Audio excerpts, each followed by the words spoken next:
Clinton Foundation exists as a temptation for any foreign entity or government that believes it could curry favor through a donation. I will certainly do everything in my power to make sure that the good work of the foundation continues without there being any untoward effects on me and my service, and be very conscious of any questions that are raised.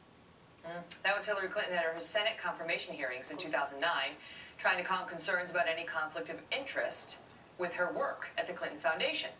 Now, some newly leaked emails are suggesting that there was reason for those concerns, as we learned that she may have been personally responsible for securing a $12 million donation from the Moroccan royal family, although it appears to have come after her tenure as secretary.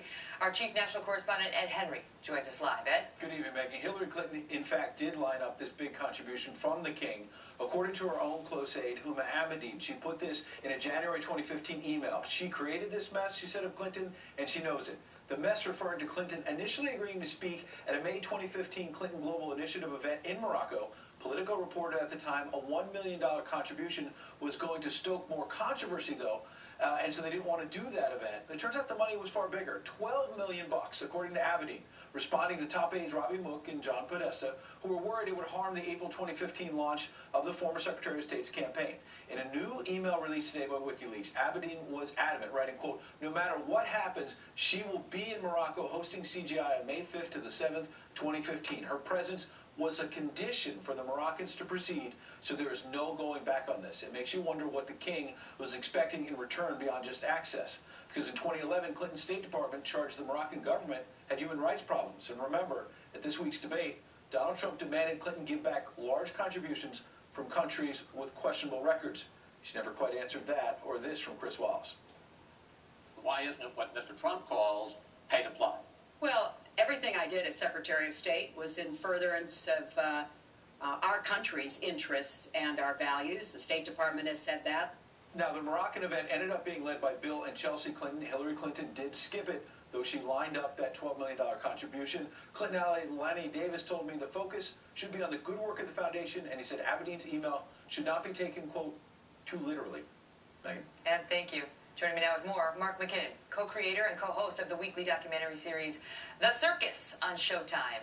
And he served as the chief media advisor to President George W. Bush. Mark, good to see you. Hi. So it's not that she necessarily violated that promise she made to the Senate, you know, by working this while she was secretary, because this happened after she was secretary. But the point is, the Clinton Foundation creates all sorts of conflicts for her.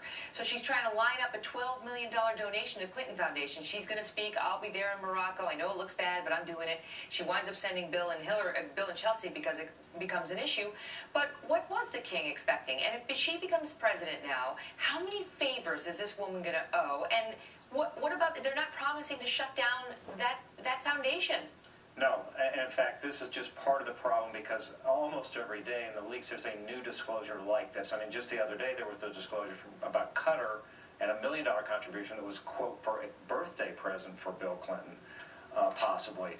And there's still no clear answer on that. And so we've had the debate, so there's no more debates to change the dynamic, and that's the real opportunity where the candidates have to move the needle in a significant way. So the only real thing between now and Election Day that can really have an impact is WikiLeaks. And it is, and it can, and it will be, because we know that there's more to come. The ones that have already come out haven't really been answered. If Donald Trump will simply get some message discipline and stay on this issue, there's some real opportunity here. But I'll challenge you on that, okay. Because in Trump's defense, you know, he comes after the media hard, yeah. And some of it is whiny, and you know, it's tough. It's tough to run yeah. for president. You get hit, but some of it is legit. Because the story of WikiLeaks has been ignored in so many corners, all but ignored in most. Agree 100%, and that's why, for example, the title of the circus this week is From Russia with Love. It's going to be all on WikiLeaks. The whole program is going to be on WikiLeaks.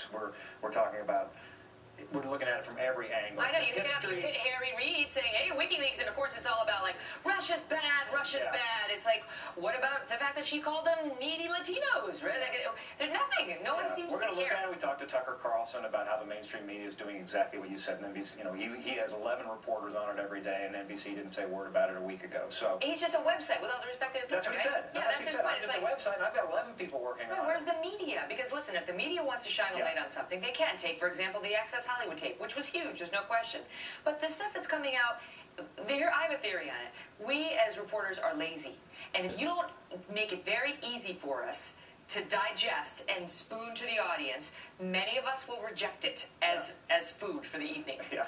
Well, I know from just from the reporting we're doing this week that because of kind of the vacuum that's out there now, there's no debates. They are starting to talk about this, and a bunch of some of the organizations that we were with today have got big stories coming out in the next few days. Oh, really? Mainstream media, yeah, tune in. Really? They're on it now.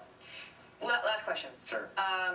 How badly do you think that Trump answer hurt him at that debate about not accepting the results of the election I necessarily? think the answer itself was problematic, but the bigger problem was that it became such a story that it dominated all the news for the next couple of days. So in many regards, it was a good debate performance. There were lots of opportunities where he had Clinton on the defense, but by going there, instead of walking that back like his campaign wanted to, he walked it off the cliff, and that just became the dominant news for the next couple of days, and people are still talking about it. Mark, great to see you. You know what you got to do. Kick it. That's right. Kick it hard.